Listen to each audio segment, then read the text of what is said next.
सवाल से पहले मैं ये अर्ज कर दूं, बाद लोग कुछ चीज़ें ऐसी होती है कि जो छोटी छोटी चीज़ें पकड़ लेते हैं। आलिम दीन की जिम्मेदारी होती है उन चीज़ों को देखना, महफिल के माहौल को भी दुरुस्त रखना।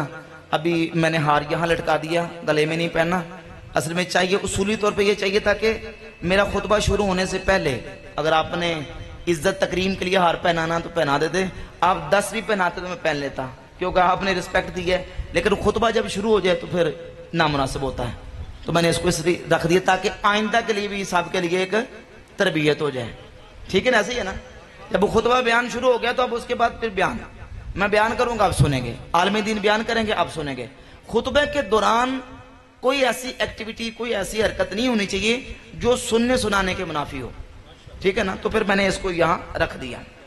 फिर यह है कि आलमी दीन अगर बैठा हो तो कोई नात खां, कोई स्टेज सेक्रेटरी, जितना उसका काम है उतना करे। कोई कुरान पाक की आयत पढ़ के उसकी तफसीर में शुरू कर दे, कोई हदीस पढ़ के उसकी वजाहत में शुरू कर दे। ये मेरा एक मनसब का जो फर्ज है वो मैंने वो अदा करना है। तो फर्ज मनसबी ये है कि होता यह है कि बाज़ औक़ात एक स्टेज पे आलिम दीन बैठा हो, उसकी मौजूदगी में कोई बंदा कसे बाशत कोई बात करता है तो वो उसके खाते में डल जाती है। मसलन मेरी मौजूदगी में अगर कोई ऐसी बात करेगा जो बात है ही नहीं है, मसलन कोई बंदा हदीस का नाम लेके हदीस पढ़ देता है और वो हदीस है ही नहीं है, अगर मैं चुप करके सुन के चला जाऊं तो फिर ज़ारा को मेरे खाते में चली जाएगी।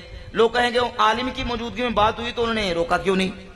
अगर रोकूं फिल वक्त तो फिर बाद वक्त फितना फसाद की फिजा पैदा हो जाती है, या बोलने वाला वो माइंड कर जाता, या मेजबान महफिल करवाने वाले वो कहते हैं कि ये देखिए इंसल्ट होगी। हालांकि ये इंसल्ट वाली बात, आलिम दीन का काम है इसलाह करना, मुस्बत तरीके से इसलाह करें।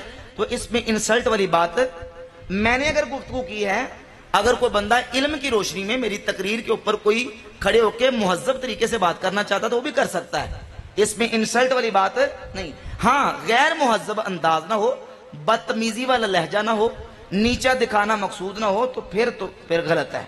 बाकी मुहज्जब अंदाज में कुरान और सुन्नत की रोशनी में अगर कोई बात करता है तो उसकी सुननी भी चाहिए, तो जवाब भी देना चाहिए।